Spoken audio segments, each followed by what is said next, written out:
This is the Four-Man Rush.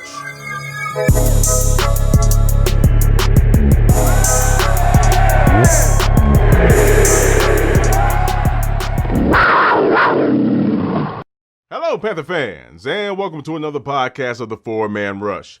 I'm your host, Timmy V.O., here with Kevin, Will, and Jadarius. And we'll talk a little bit about the Panther news that's came up lately. Signed ourselves a new player from the New Orleans Saints, and we'll talk about Mr. Apple, I believe his name is. A lot of fans are excited about that pick, which is understandable. It's always nice to have a cornerback that's been around the block a little bit. So we'll talk about that. Hold on, let me find that real quick. And we'll talk about Coach Rule and his statements. And, of course, we'll talk about we're going to talk about Drew Brees, man. We're going to touch on that because it's a volatile situation going on right now across this country. I think a lack of understanding has driven a wedge in places that does not need to exist. So we're gonna touch on that and give you our thoughts on Drew and how we feel about that, and of course what everybody's talking about. These are scary times for people. Of course, related on where you live and things of that nature. These are uncertain times, which equates to somewhat scary times. And COVID and this, that, and the third, and it's interesting. But hey, we're glad you're here with the Four-Man Rush podcast because we're going to give it to you straight, and we give a damn, and we're going to express that. So hold on to your hats, folks, and welcome to another Four-Man Rush podcast. So we'll start with Jadarius, then we head over to Will, and then Kevin will bring you up on the home run hitter. Oh.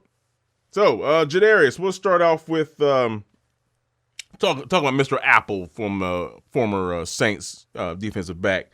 What do you know about Mr. Apple, and how do you feel about this signing, bud?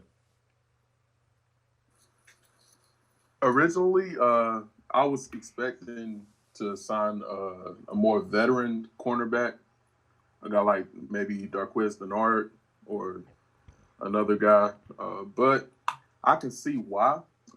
Part of the reason why I can see why is the age there. He's only 24. He's been in the league 4 years. I was a fan of his Ohio State tape. He was taken too high in the draft, in my opinion. He went 10th pick to the Giants. Didn't necessarily live up to that. They drafted him to be their guy, their lockdown guy, but even though he did display some traits there, like he displayed some great recovery speed on the boundary, but he didn't necessarily live up to the hype. But yeah, he fits what Rule and Snow love in corners, which is they want their length, they want their speed, to be able to contain guys in man coverage on the outside. So from that perspective, I can definitely understand why. Hopefully, I'm looking forward to seeing if he can perform. If he performs, then maybe a second contract's on the way. It's only a 1-year contract.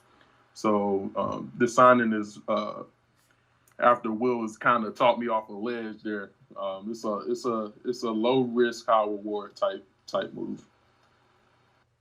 Right on. Oh, Will, what you know about Mr. Apple? How you feel about this signing, bud? Yeah, I'm actually very familiar with him. Before all of this stuff worldwide has been going on, I was planning on doing an Eli Apple breakdown. I had probably 40 coverage reps saved on my iPad, but then things got real, so I got kind of distracted off of it and couldn't finish it right away. But I got something coming for y'all soon. But just what I saw, it's more of a confidence issue. I'm not going to lie to y'all and say that he's played well over the last 4 years. I mean, he's probably a draft bust at this point. It's safe to say that the Giants selected him 10 overall, and he hasn't lived up to it. He was inconsistent in both his time in New York and New Orleans. His coverage stats and ball production isn't impressive at all. and he just has a lot of lowlights that you can look up for yourself. But I think it's not about that. When Matt Rule evaluates talent, he trusts his coach's ability to develop players with elite traits. And as far as traits, you can't deny that about Eli Apple. He's got 4.4 track speed. He's got good height, length, and that's what Matt Rule stresses: height, weight, speed, that HWS. So I think that's the one bit of optimism I have about this signing is the coaching staff believes that they can develop guys with elite traits that Eli Apple possesses. And when you watch him on film, it comes down to confidence. Like he'll play in off coverage, he'll start in his back pedal, he'll turn and run, flip his hips, while he still has a little bit of a large cushion to give. So that just shows me on those reps, he's afraid of getting beat deep. That comes down to confidence. He gets called for a lot of penalties and the pass interference and holding and illegal contact plays that I saw. I mean, he was in perfect position and didn't even need to do it. So again, that comes down to confidence. It's mental. So can this coaching staff get in his head and give this guy that mental confidence he needs to be able to play consistently at a high level? And that's what we need to see. But I think, I'm not going to convince anybody that he's a great player based on the way he's performed thus far in the league. But on the flip side, he does have elite traits. I mean, he's still very young, man. I mean, the guy was 20 years old when he entered the league. So you got a 20-year-old kid guarding grown-ass men. What do you expect him to come in and dominate? He's still younger than Will Greer, who's a second-year player. He's only 4 months older than Dante Jackson, who's a third-year player. So he just came into the league very young, inexperienced. He lacks confidence. So I still think there's some hope, and we'll see what happens. I just think the height, weight, speed, and the youth, he's not done yet. He's got a lot of good football left in him. We just have to hope that Matt Rule, defensive backs coach Jason Simmons, Evan Cooper, and this defensive staff, Phil Snow, can get the best out of him. So we'll see. So that's one thing we had to be excited about this signing. Right on, man. Right on. And Mr. Kevin Avery, what you think, bud? Yeah, well, for me, I wasn't too, how can I put it? I wasn't too down that we got Eli Apple.